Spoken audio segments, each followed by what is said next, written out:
Estamos de volta com o Trabalho em Revista.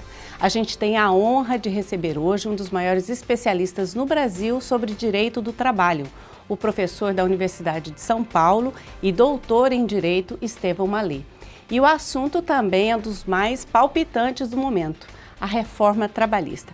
Professor Mallet, muito obrigada pela sua presença aqui. E a gente tem que começar com a pergunta básica que todo brasileiro se faz. A CLT está velha? Não, com certeza não está velha. Não é, em primeiro lugar, o único texto legal, nosso único código da década de 40. Nós temos vários outros ainda dessa altura. Por outro lado, de lá para cá, a CLT foi muito alterada. Uma parte grande do texto em vigor da CLT de hoje não é aquele que foi aprovado em 1943. Poderia mencionar o capítulo relativo às férias, o capítulo relativo à medicina e segurança do trabalho, que tem normas importantíssimas, normas muito significativas, inclusive usadas como exemplo em outros países. Então, não é verdade que a CLT esteja velha e ultrapassada. O que não significa que ela não possa ser aprimorada e não possa ser modernizada. Sem dúvida que pode ser atualizada. Em que pontos, doutor, o senhor com esse tempo todo de experiência estudando a legislação trabalhista no Brasil, o que pode mudar, o que poderia mudar, na sua opinião? Eu começaria por um aspecto que foi deixado de lado na reforma, e eu lamento, que é o reconhecimento dos direitos de personalidade, dos direitos fundamentais da pessoa humana nas relações de trabalho. A CLT, por ser da década de 40, e aqui sim, em um ponto em que ela mereceria uma atualização, não tratava o trabalhador como uma pessoa humana, tratava-o essencialmente como o credor do salário e aquele que devia o trabalho.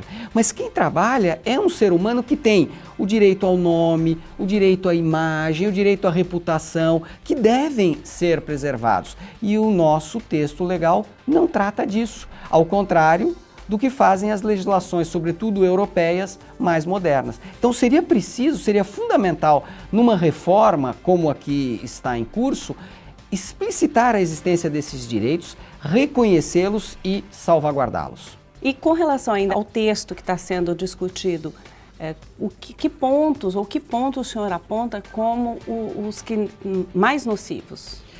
Talvez o fato de se deixar um peso excessivo à negociação coletiva, mesmo sem se modificar o nosso sistema sindical.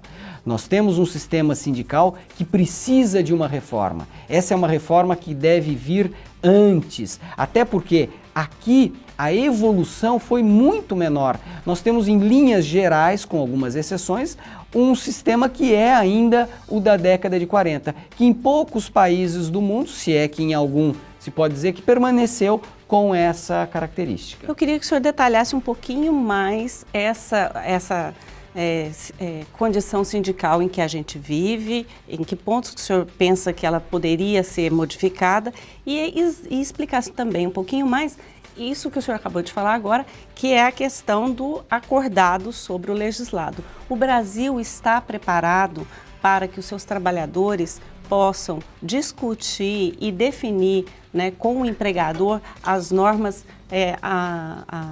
a serem cumpridas nessa relação? Eu acho a sua pergunta ótima e eu quero respondê-la com toda clareza. Não está no âmbito do sistema sindical atual. E por que isso?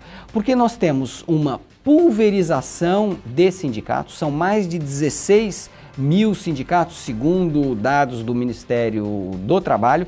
Muitos sindicatos são fracos, não estão bem estruturados e, portanto, não têm condições de negociar de maneira eficiente e eficaz. E a negociação, a reforma, melhor dizendo, supõe essa capacidade de negociação.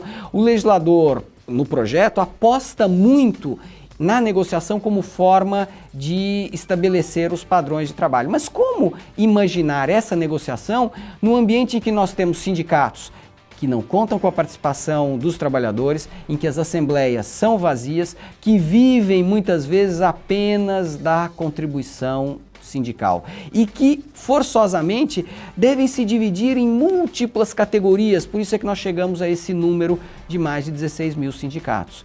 O ideal seria que nós começássemos pela reforma sindical e que dessemos aos sindicatos liberdade de organização, porque assim os sindicatos fortes, representativos, ocupariam todos os espaços e aí sim poderíamos pensar em maior negociação. Professor, ainda sobre essa questão do acordado sobre o legislado, o senhor mora em São Paulo, a maior metrópole do país, é professor da maior universidade do país e a crítica que se faz a essa questão é exatamente que o trabalhador hoje não precisa mais da tutela que se tinha com essa legislação atual, ele não necessita mais disso, uma vez que já está mais informado e tal. E a percepção é que talvez nos grandes centros isso valha, mas talvez não valha para estados menores como Mato Grosso. Vale para São Paulo e não vale para Mato Grosso? Qual que é a sua avaliação? O ponto é muito importante e eu acho que nós devemos deixar claro que não há essa distinção geográfica, porque mesmo em São Paulo nós temos categorias fracas, categorias desorganizadas e categorias sem sindicatos efetivamente representativos. É claro, nós temos sindicatos que são pujantes, que são fortes, que são modernos, sindicatos metalúrgicos, sindicatos dos bancários, para mencionar apenas alguns exemplos. Mas talvez no quadro atual essa seja a exceção e não a regra, porque há categorias que têm dificuldade de se organizar, porque ainda estamos num sistema em que há divisões artificiais, categorias que não devem existir, mas que forçosamente estão representadas por sindicatos sem um poder efetivo de barganha. Então, não vamos imaginar que em São Paulo não haveria problemas. Haverá, sim, problemas, tal como em todo o país. E para concluir, professor, ainda nesse contexto, a Justiça do Trabalho, a existência da Justiça do Trabalho tem sido questionada exatamente nesse pensamento de que o trabalhador hoje ele tem um poder de emancipação tal que não há necessidade mais de uma legislação protetiva, né, e de um judiciário específico. Qual que é a sua percepção? Eu não concordo. Acho que a Justiça do Trabalho tem uma história extraordinária e dos ramos do Poder Judiciário é aquele que está mais próximo do povo, tem uma efetividade muito grande e consegue, a despeito do grande volume de processos, chegar a resultados concretos para o trabalhador num prazo muito mais curto. Na verdade, a história mostra que a Justiça do Trabalho foi a que mais cedo se modernizou. O PJE, o processo eletrônico, começou na Justiça do Trabalho e a sua implantação completa terminou em primeiro lugar na Justiça do Trabalho. Portanto, a Justiça do Trabalho tem sim uma importância fundamental ainda nos dias de hoje, inclusive como exemplo para outros ramos do Poder Judiciário. No momento em que a gente vive, especialmente de crise, um dos argumentos é que o judiciário trabalhista ele é oneroso, ele custa. Justiça custa, doutor?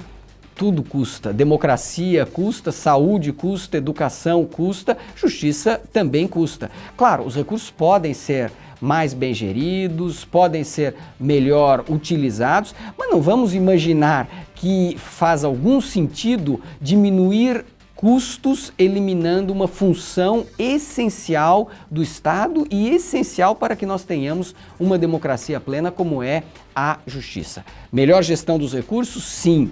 Mas corte e uma verdadeira pauperização da Justiça do Trabalho, isso não faz o menor sentido. Professor Estevão Malê, muito obrigado pela sua participação aqui com a gente, por todas essas informações. E assim a gente termina o nosso programa desta semana, mas você pode revê-lo a qualquer momento na página do TRT na internet, no link Vídeos, ou no YouTube, no endereço que aparece aí na sua tela.